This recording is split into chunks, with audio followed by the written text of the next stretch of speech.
Bəli, havalar artıq yavaş-yavaş düzəlir və geyimlərimiz nazikləşir və istənilən halda havadan zövq almağa çalışırıq. Amma bu o demək deyil ki, xəstəliklərdən də özümüzü qorumamalıyıq. Çünki ən çox elə mövsümi dəyişikliklər zamanı xəstəliklər müşahidə olunur və uşaqlarda daha çox belə hallara rastlanır və müxtəlif səbəblər olur, amma ancaq allergik reaksiyalar daha çox müşahidə olunur. Bəli, hətta allergoloqlar qeyd edir ki, ümumiyyətlə, bax, bu xəstəliklər adətən qriplə səhv salınır. Elə olur ki, sənin hər hansı bir allergiyan var, amma sən elə bilirsən ki, qripsən, çünki burun tutulması var, boğazda qıcıq var və s. Amma bahar elə bir fəsildir ki, sən demiş, təbiət oyanır, canlanır, müxtəlif güllər, müxtəlif bitkilər artıq, belə deyək də, yenidən... Və tozlanma dövründə də elə tozlanma dövründə də, yəni ki, yenidən gül açır və bu da hardasa insanların müəyyən bir allergiyasına və respirator, hətta mövsümi xəstəliklərinə gətirib çıxardır.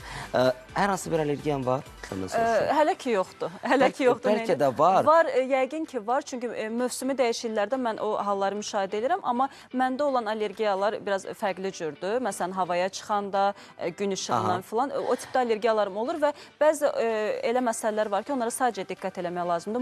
Müalicə ilə keçmir. Amma elə hallar da var ki, xüsusilə uşaqlarda müşahidə olunur. Onların üzərinə vaxtına düşmək lazımdır və maksimum mütəxəssislər, həkimlər də bunu tövsiyə edir ki, dərmanlara çox müraciət eləməkdənsə vitamin kompleksləri və yaxşı düzgün sağlam qidalanmaq tövsiyə olunur. Həkimlər daha çox nəyi qeyd edir, bunu bilmək istəyirsinizsə və əgər sizin də mövsümi xəstəlikləriniz varsa, onlarla mübarizə aparmaq istəyirsinizsə, mən düşünürəm ki, bu süjet əslində elə sizin üçün nəzərdə tutulub. Siz də bax, izləyin, çünki bizim ekspertlərimiz, həkimlərimiz, allergoloqlarımız xüsusi bir məlumatlar paylaşıb bizimlə bərabər və sonra biz studiyamıza qayıdacaq.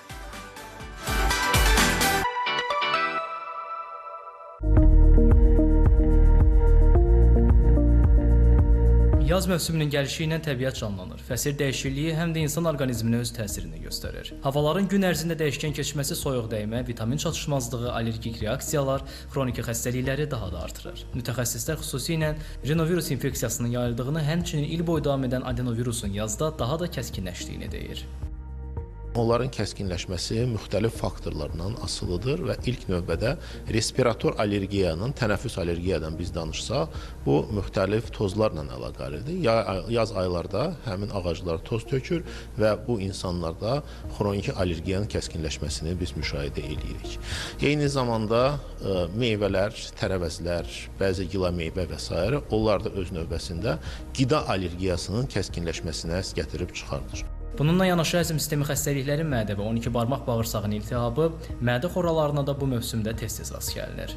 Daha çox biz müşahidə edirik ki, bunlar xüsusən də insanlarda dediyimiz kimi həzmsizlik, bəzən dediyimiz kimi xüsusən də artıq biz Ramazan dönəmindəyik. Ramazan dönəmindən sonra da bəzən bu qidalanmadakı olan dəyişkənliklər, mövsümi xarakter daşıyan qidalanma dəyişkənliklər həzmsizliyə gətirib çıxarda bilər. Bu insanlar xüsusən də ciddi şəkildə köp, həzmsizlik, mədə ağrıları, mədə-bağırsaq sistemində olan xüsusi simptomlar var ki, məsələn, gastroenterit simptomları daha ön planda olur bu insanlarda.